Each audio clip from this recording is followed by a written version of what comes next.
Today on the show, I have the pleasure of speaking with Dan Lesniak. Dan is a billion-dollar real estate agent, best-selling author, investor, developer, and coach. Dan's HyperLocal strategy led to one of the fastest starts in real estate. And since then, Dan and his business partner, Kerry, have developed a team of over 80 employees and brokers with a combined real estate sales volume of over $400 million annually. I'm really pumped and excited to have him on the show today to share his incredible insight and his story and his journey towards success. But enough out of me. Let's get him out here. G'day, Dan. Welcome to the show. How you doing today, mate? Great. How are you doing, Reed? Mate, really a lot better now I'm talking to you, mate. So tell me where you're dialing in from, because I know we spoke a little while ago, but you were in Portland when I last spoke to you. Now you're in Florida. Like, you traveling around the country? Yeah, we got all corners covered. So we a couple weeks ago, we were out in Portland visiting my wife's family. They're all from there. So that was great. We've been, our real estate business is in DC, Arlington, Maryland, Northern Virginia, that part of the world. That we've been running it from Florida since the beginning, really middle of March, I guess, because we couldn't meet with our team, physically. So we were doing everything virtually, everything on Zoom. And we have a house down here that we Airbnb. And as soon as the last person, who had a reservation that didn't get canceled left, we came down. We've been running our team probably better than how when we were running it in person. Awesome, mate. Well, I want to get into a little bit more about your background and the nuts and bolts of what you do in today's business. But before we do, the first question I ask all my guests when they come on the show is rewind the clock and tell me, mate, how you made your first ever dollar as a kid. Oh, first ever dollar as a kid. I think I did the lemonade stand in my neighborhood, my brother and I, back in the day. So Got it. I remember doing that. I remember trading baseball cards too at a young age. Baseball. That's kind of coming back now too. Right. Gary V's got the old swap meet and garage sale going on, which is awesome. But walk me through your journey and how you got to where you are today and the sort of the evolution of you becoming an entrepreneur. Yeah. So I didn't think I would ever become a real estate agent. It's not something I grew up dreaming to do or even really knew about or thought of as a career. I thought I would do that traditional route of, work hard in school so you can get a good job and kind of just repeat all that cycle. We don't have to get into that much, but I did that. I went to the Naval Academy, became a submarine officer. I got like multiple degrees, became a defense contractor. And I thought after I got my MBA at Georgetown that I would get out, get this big fancy corporate strategy consulting job with like one of the big 3 or 4, however many firms there were. And the timing was bad. It was like 2010, 11, and people were not hiring then. We were in a recession back then. And they told me, we think technically you'd be good for the job. We're not really hiring that many anyway, but we don't think you have the sales experience. That was like the negative experience or comment, that I didn't have this ability to go out and sell.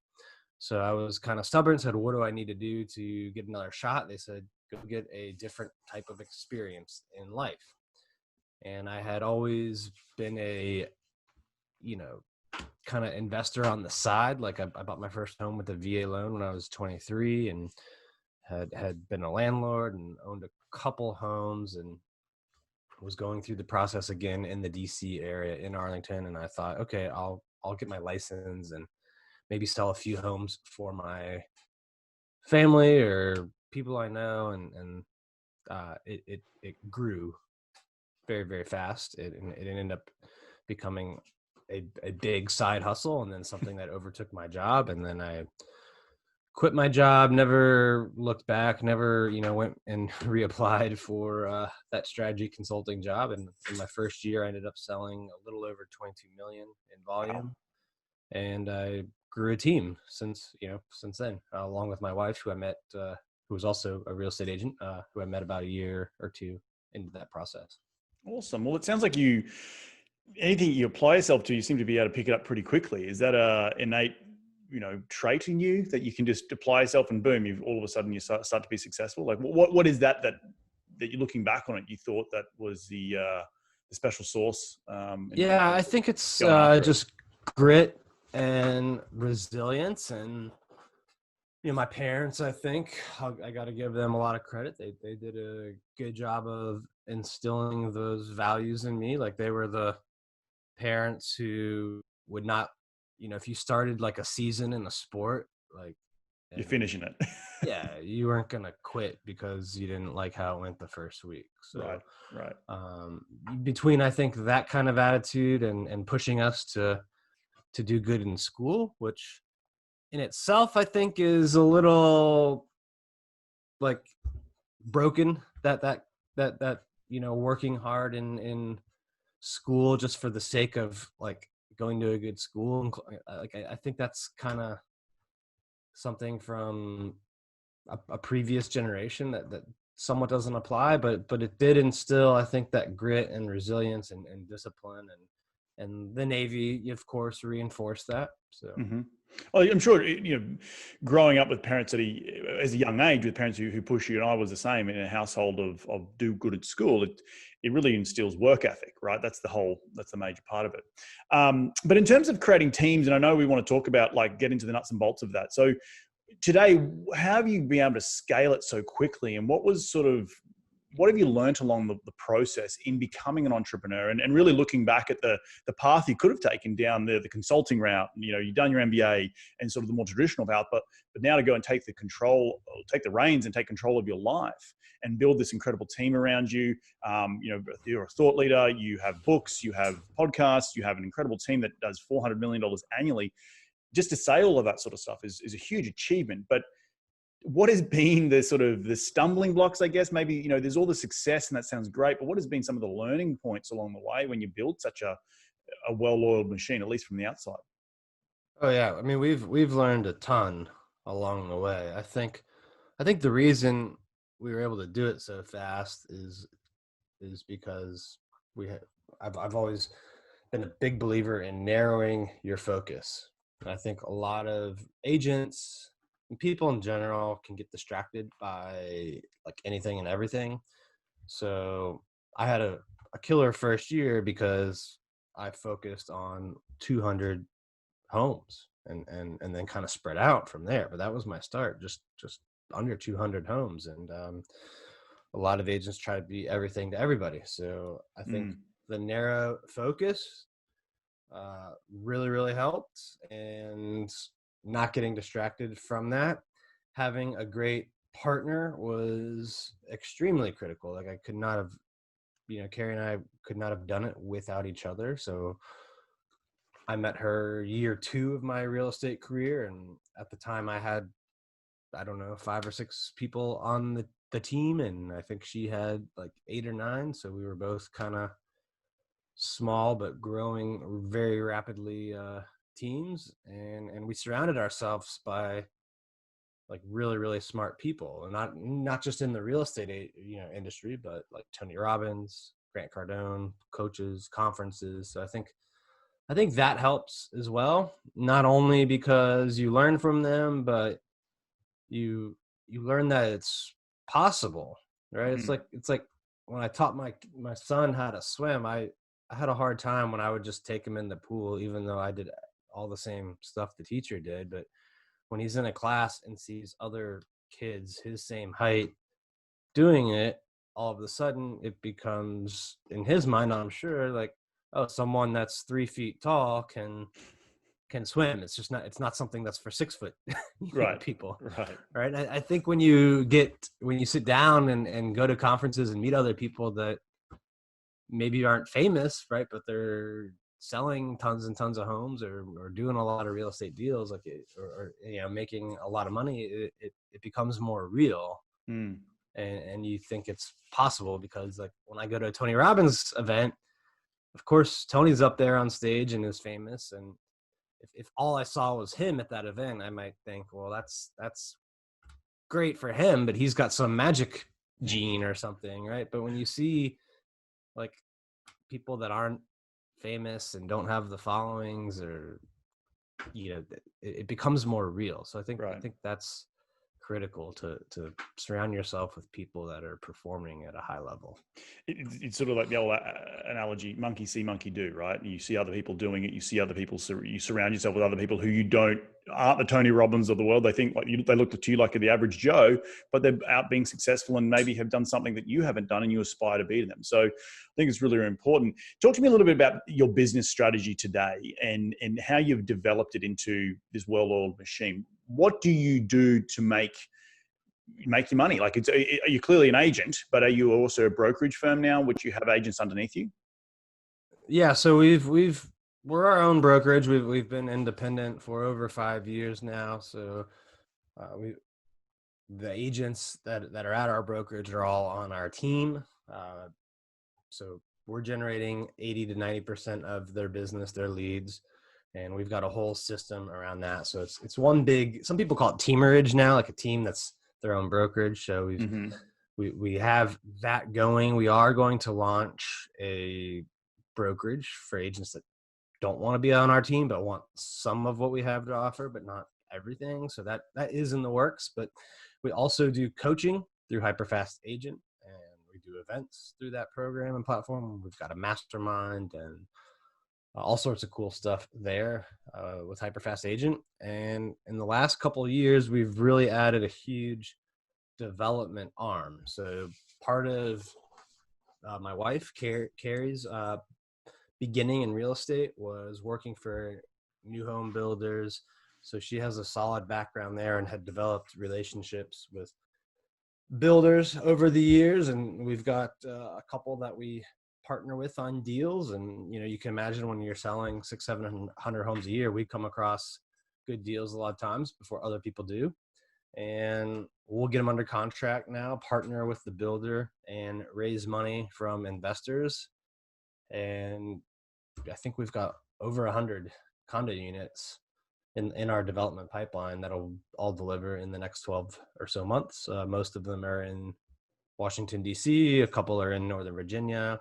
We also have one project in Maryland. So we're doing a lot of development. So we've got multiple streams of income right now.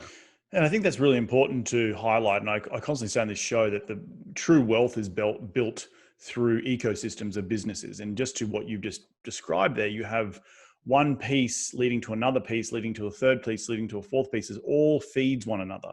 And it really becomes this mass machine that you can nearly step away, not necessarily step away from, but have it run on its own, and it's self-sufficient, which is really, really important. Your people coming in through the funnel to sell their home, but you might also have an option for them to help them finance a new property or a development arm. You have investors on board. You also have people who want to learn from you. So you have the education piece.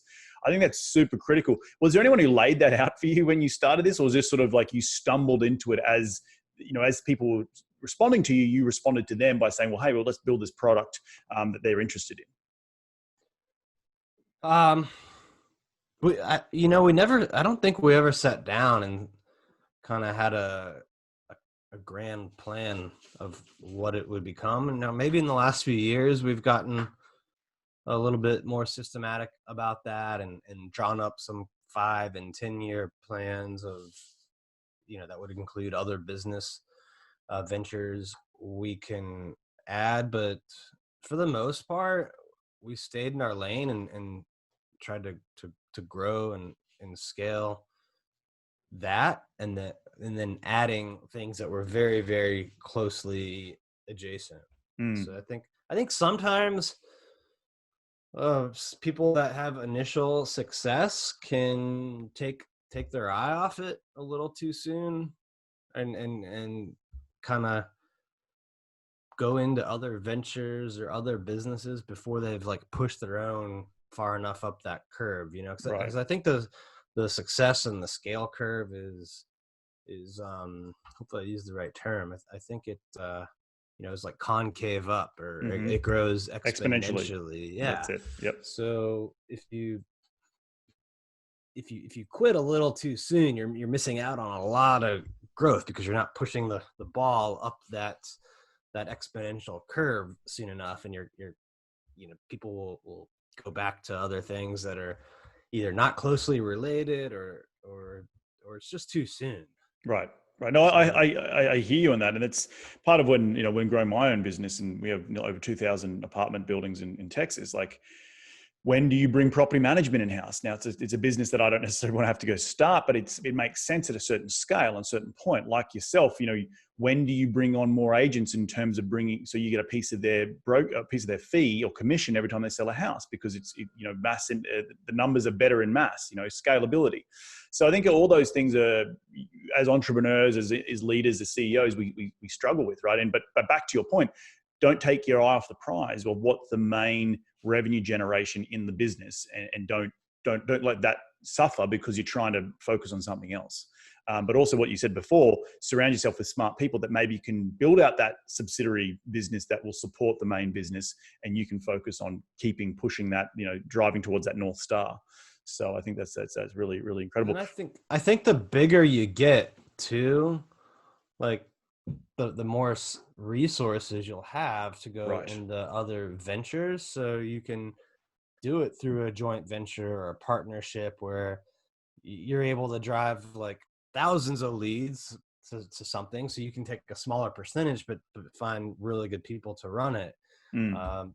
Or you can start off with just almost like a franchise or referral system. So someone like you or other guys that have 2,000 doors or less or more, but whatever the number is, like maybe you get your real estate license, but you just refer, your outgoing tenants, refer them to other agents and just get a referral fee, rather than like building a real estate team right away. So there's like a lot of ways to do it.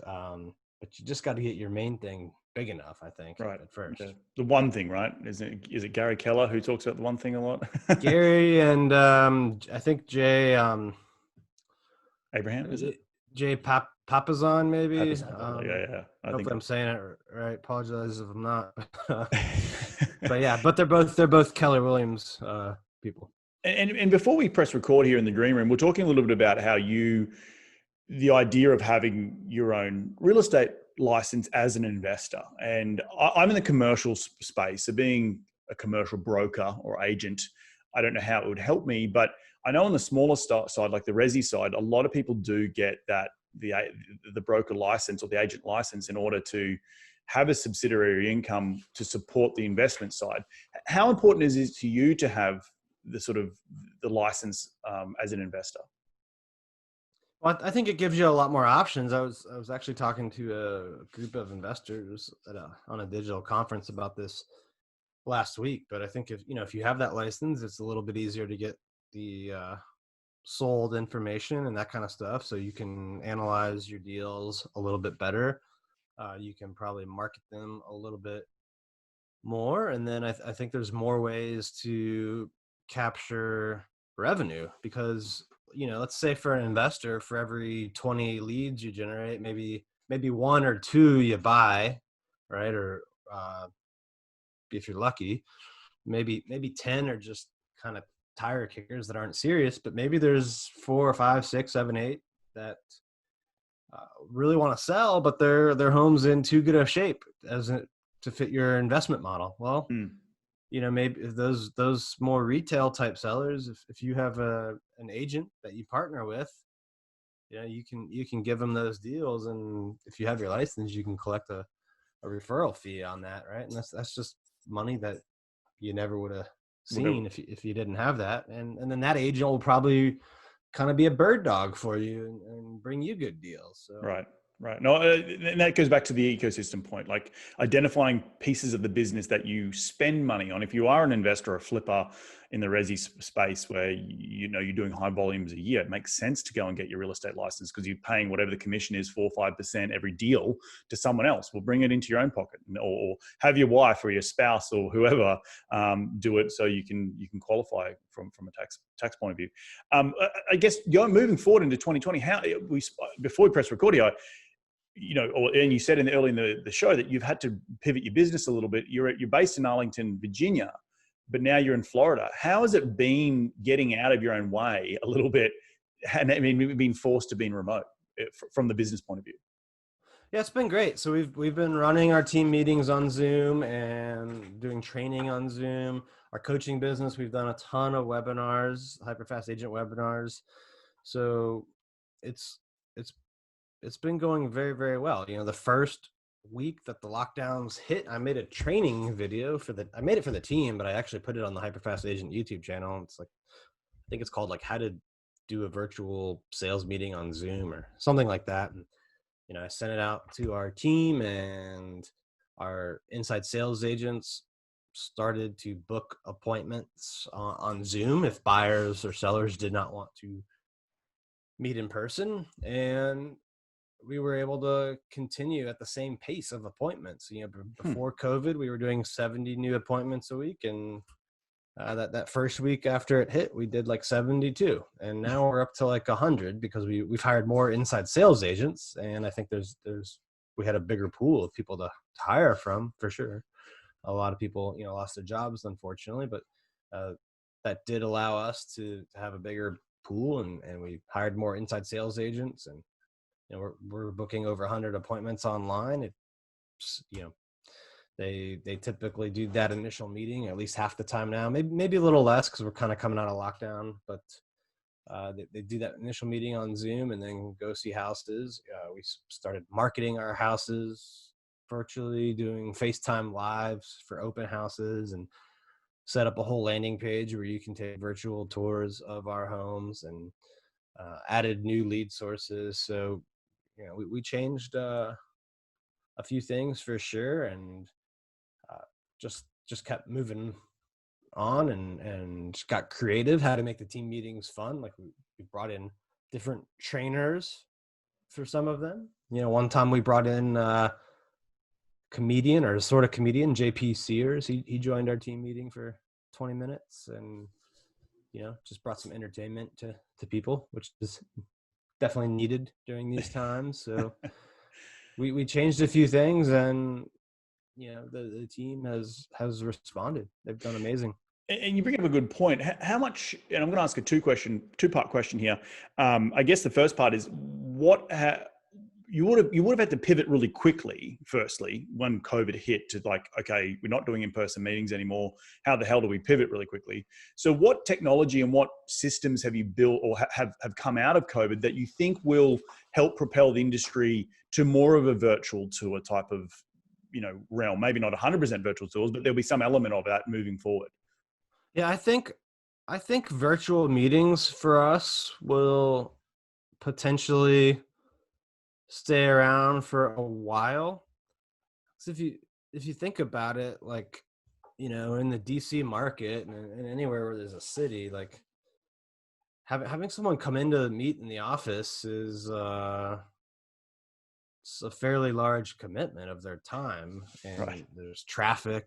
You know, not now there's traffic, but you know, there's all of that kind of stuff to deal with. So I think virtual tours will stick around. Virtual meetings, I think, will stick around. Will it expand your reach with people who you may get? Like, I know on our side, just from a leasing point of view, when we lease our units, we had people signing leases, and it's a little bit different. It's obviously a lease, not a purchase and sales contract, but sight unseen, because just of the videos we were putting up online. Are you going to see some maybe bigger reach of people who may be out of state or internationally? They're like, hey, I want to live in this area, and they've got these great videos, and I can see the house, and boom, I'm going to make an offer without even really stepping foot on the property. I think maybe. I think people, for the most part, still want to step in the house Right. right now. Touch and feel, right? I mean, we've had virtual reality technology for showing homes. I think since like 2015. I even remember Tony Robbins telling us that, you know, real estate agents might be out of a job in a year because of virtual reality. And this was in one of his events in London, and they I forget what department store, maybe Harrods, I think, Yep. was showcasing very luxury homes, like probably at least 5 million or more, and you could do them on virtual reality. And like, you know, I haven't seen that technology trickle down and or certainly to where people are like buying homes with it. And Right. I don't know. I think people still want to like touch and feel. Although like we have sold homes in our past sight unseen, Mm. through FaceTime tours, through video tours. It's it's just a small percentage. Right. Right. Yeah. No. Very small, like low single digits that it Yeah. happens that way. And maybe that goes up, but I don't see it going up to like 20%, 30%. Mm. But who knows? Maybe in 5 years, that's like the only way we do it. But I think we need some improvement in the systems for people to get to that point. Yeah, no, I think it's such an emotional purchase, right? The first home or a second home or investment that people want to see it, they want to touch it, they want to walk the bathrooms, they want to touch the countertops, and it's very, yeah, again, emotional. That's all I can really say. That's the only word I can describe it as. But yeah, that I agree. There is some element that I don't think you're going to be completely, agents are not going to be completely replaced, but there might be some element that becomes more efficient with virtual tours that maybe takes a portion of the market. But I agree with you. I don't think it's going to be 20% or 30%. So the second part of the question I wanted to ask you was, how have you seen, you mentioned tours and appointments. Have you seen any dip in house prices since COVID? Because a lot of people are talking about that with the loss of jobs, and maybe just in obviously specific to Arlington, but are you seeing any price reduction right now on houses? We have not seen that. DC and the surrounding areas have, for the last decade almost, had very little inventory, like 1 to 2 months of supply, and anything under 3 is considered a seller's market. Anything above 6 is considered a buyer's market. Mm-hmm. I've never seen it go like above 2 in DC. And we definitely had some people, sellers, who had health scares or concerns or worries, and so they took their homes off the market. They didn't like the idea of lots of people coming through their house. We also had buyers, put off their search, but by and large, I would say slightly more sellers did that than buyers, so that the ratios kind of stayed the same. And like, we still get bidding wars. We still, our buyers still have to do like quick closes to be competitive. So I haven't seen a price drop. And I think another factor too, the median income in the DMV area is fairly high, and the price point, our team's average price point is in the 600s. So we're dealing with higher priced transactions than most people in the country. Not all, but most. And if you look at what COVID did, it had the health and economic effects. It really hit people like at probably 50, 60K or under Right.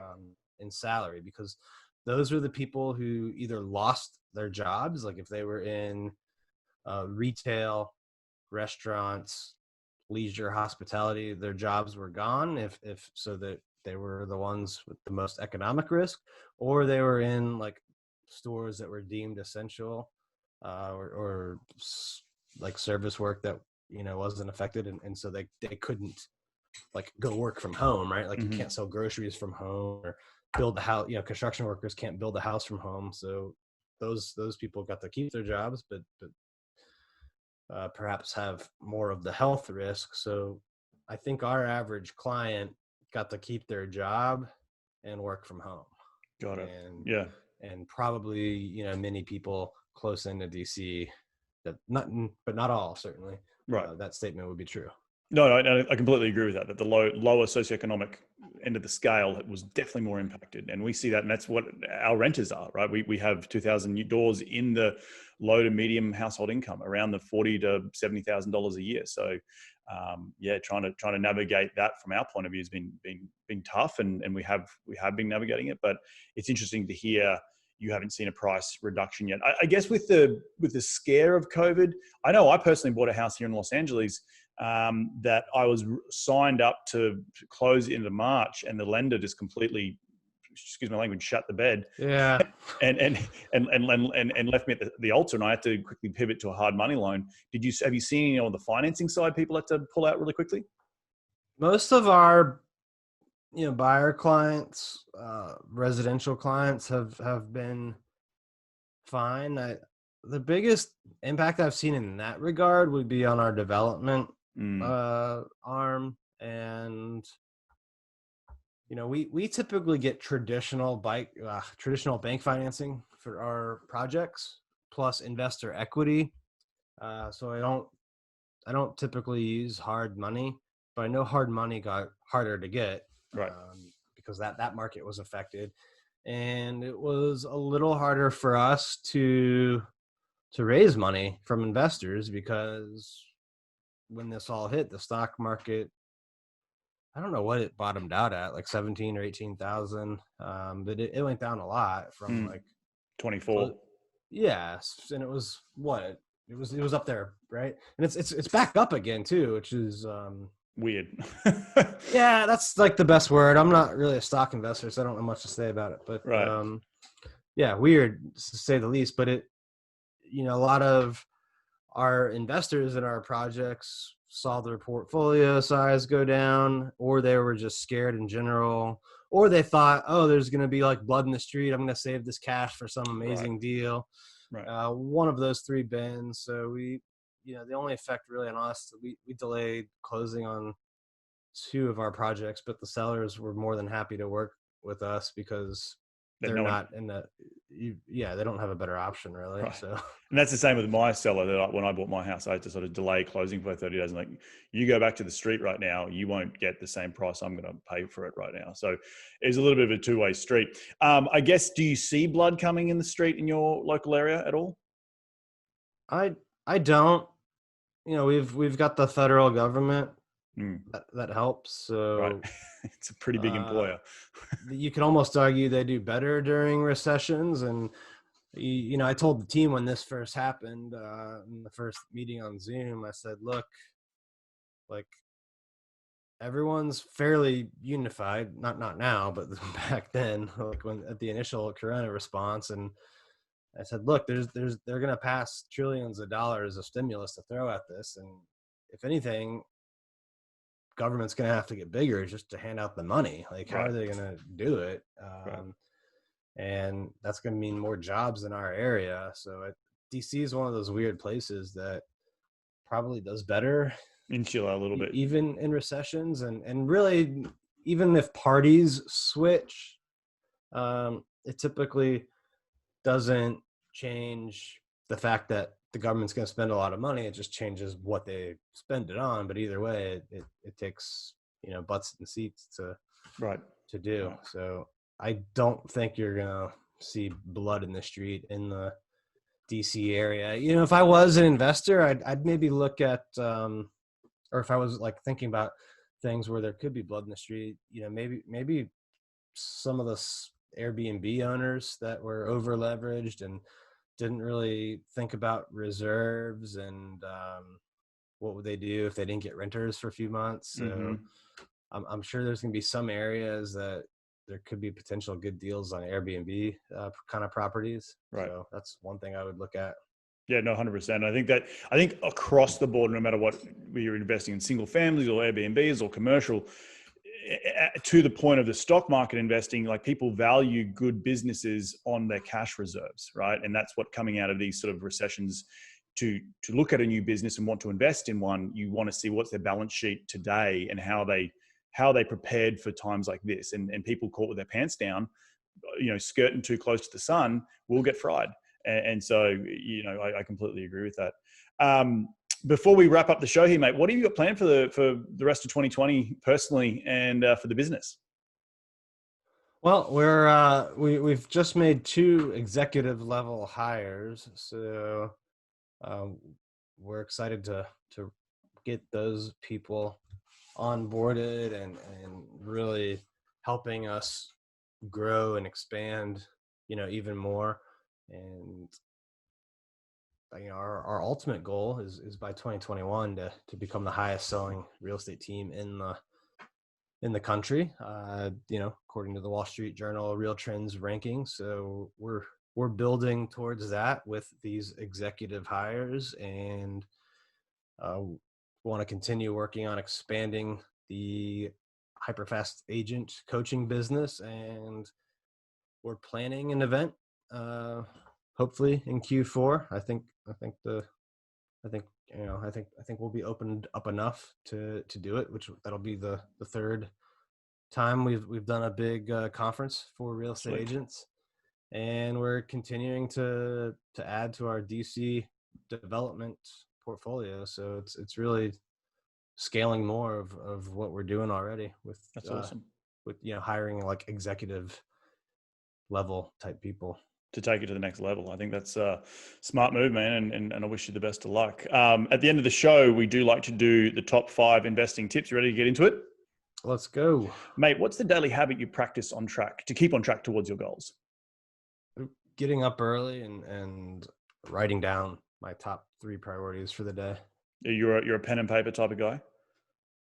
For that I am. Yeah, I feel like it just connects from your brain to your physical body a little bit better, and yes, and helps you do it at a higher rate. I completely agree. The to-do list on pen and paper, the action of crossing it out for me, whatever, just like success, you did it. So awesome stuff. Question number 2, who's been the most influential person in your career to date? Ooh, probably Tony Robbins. He was like the first big speaker, coach that I went to outside of the real estate industry, and I did Platinum Partners for a year. So Carrie and I went to multiple events, always got to sit in the front row and like ask him questions, and just like learning, absorbing his mindset and thoughts on things has helped me in all areas of life. Yeah, he's a completely inspirational guy and continues to be relevant today. So awesome stuff. Question number 3, in your business, what is the most influential tool you use on a daily basis? And when I say tool, it could be a software or it could be hardware, like a journal or a phone. So what's the most influential tool? Well, right now, probably Zoom, unfortunately, but I'm sure everyone says that. But I think outside of that, I would say my phone, because I'm big on social media. My team makes a lot of content, but I certainly make a lot of it as well. So just using my phone and social media to produce, not consume content. Right. You're a producer and get your voice heard. Awesome stuff. In one sentence, what's been the biggest failure in your career? And what did you learn from that failure?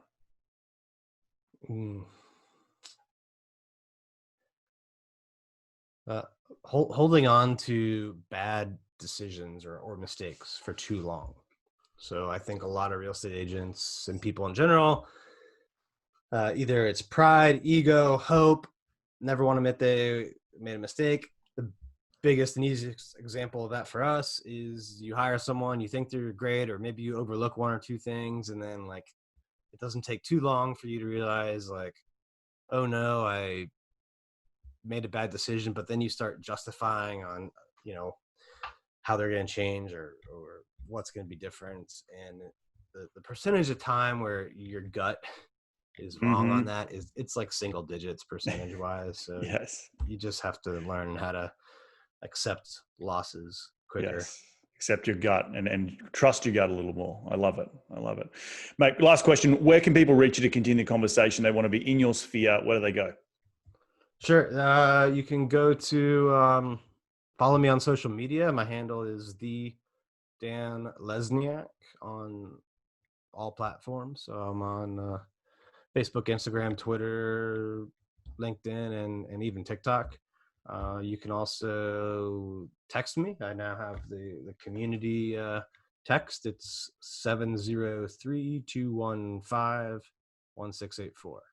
Awesome stuff, mate. Well, look, I want to thank you for jumping on the show today. I just want to reflect a few of the things that I took away from today's show. I think a couple of key pieces of information is narrowing your focus, sticking to your lane, and to your point you said earlier about the exponential curve, not being distracted by something else when you could continue to push up that curve a little bit more. So I think that was probably one of the top things that I took away, but also how you are hyper-focused in your local market and understanding what the ins and outs are of how people will be affected from income to sales point of view to having to pivot your business in order to accommodate this new world that we live in. I think is really, really inspirational. And overall, I think your ability to create a business ecosystem that feeds itself is super inspiring. So, did I leave anything out? No, I think you hit it all, man. It was awesome. I enjoyed it thoroughly. Awesome, brother. Well, look, thank you again. Enjoy the rest of your week. Remember to wash your hands, and we'll catch up very, very soon. Well, there you have it. Another cracking episode jam-packed with some incredible advice from Dan. If you do want to head over to his website, Dan Lesniak, remember, on all social media platforms. I want to thank you all again for taking some time out of your day to continue to grow your financial IQ, because that's what we're all about here on this show. I'm going to do it all again next week. So be bold, be brave, and remember, go give life a crack.